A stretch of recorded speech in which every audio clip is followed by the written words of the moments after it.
Thomas's birthday surprise. Down the line, Thomas was still waiting for Diesel to arrive with the rest of the party supplies. He was still thinking about his special surprise and was eager to find out what it might be. But Sir Thomas Hatt looked concerned. "Diesel should have been back by now," he said. "It won't be much of a party if our guests have nowhere to sit and no food to eat." So he turned to Thomas. "Thomas, I need you to go and look for Diesel and make sure he hasn't run into any trouble. You can collect your surprise from Washford Station along the way." "Yes, sir," replied Thomas. And he hurried away to find Diesel.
Soon Thomas reached Washford Station, and he saw the station master was there waiting for him. "Hello, Thomas. I've got something special for you here, but don't ask me what it is, as I promised Mr. Peters that I would keep it a secret until the party." "I can't wait to see what it is, but I'm sure my driver can look after it whilst we're on our journey."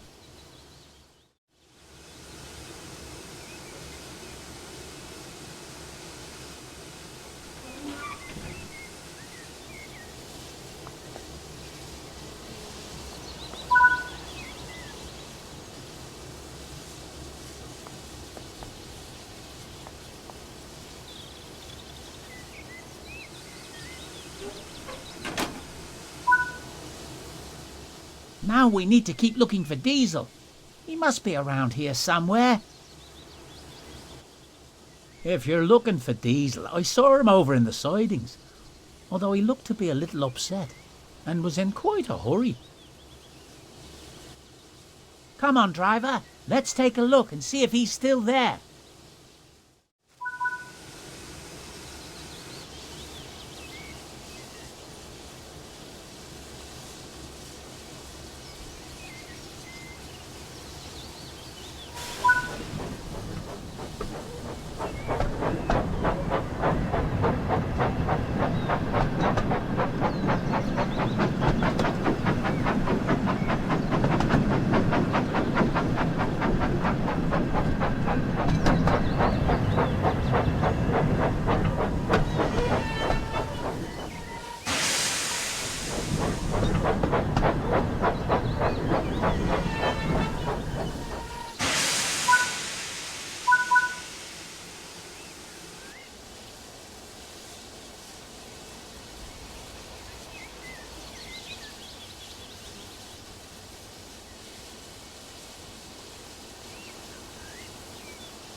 There you are. Diesel, what are you doing hiding there? You're supposed to be at the party delivering all of the supplies. I know, Thomas, said Diesel unhappily, but I can't let Sir Thomas Hatt find out what happened. It wasn't even my fault anyway.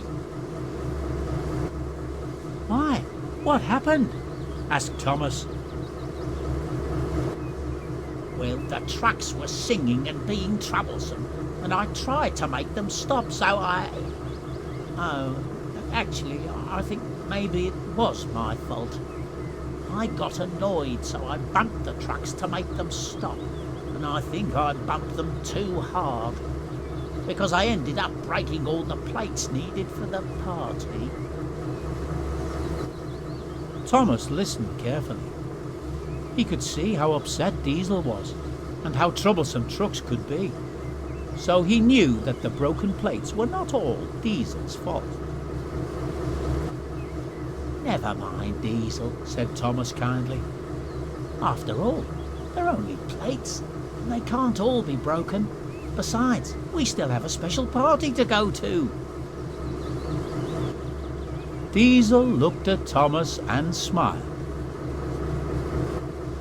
Thank you, Thomas, he said. So Thomas coupled up to Diesel and the two engines travelled to the party together.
When they arrived, Sir Topham Hatt was waiting for them. Diesel was still upset, so Thomas tried to explain what had happened. Sir Topham Hatt thought for a moment and turned to speak to Diesel. The broken plates may not have been entirely your fault, Diesel, but you shouldn't have tried to hide. It's always better to admit your mistakes rather than trying to cover them up. Yes, sir, I'm sorry, sir, said Diesel sadly. I just wanted to show you what a really useful engine I can be. But I messed things up again. Now don't worry, Diesel. Broken plates are easily replaced. And now that you've delivered the rest of the supplies, the party can truly get started. It wasn't long before the station platform was covered in tables, chairs and balloons. Thomas and Diesel looked on as Sir Topham Hatt stepped forward in front of the crowd to make a speech. Ladies and gentlemen, first of all, I would like to thank you all for being here today to help us celebrate a very special engine. I met Thomas many years ago when he first arrived on Sodor, wearing the same colours as he's wearing today. Despite his eagerness and sometimes cheeky behaviour getting him into trouble, I don't know what we'd do without him. As it is his special day, we have one last surprise. Everyone watched as Sir Topham Hatt placed a brightly coloured blue box on the table. When he removed the wrapping, Thomas was delighted to see a beautifully decorated cake. So please join me in wishing Thomas a very happy birthday. Everyone clapped and cheered, and Thomas looked on smiling. Oh, thank you, everyone, puffed Thomas proudly. This is the best birthday an engine could wish for.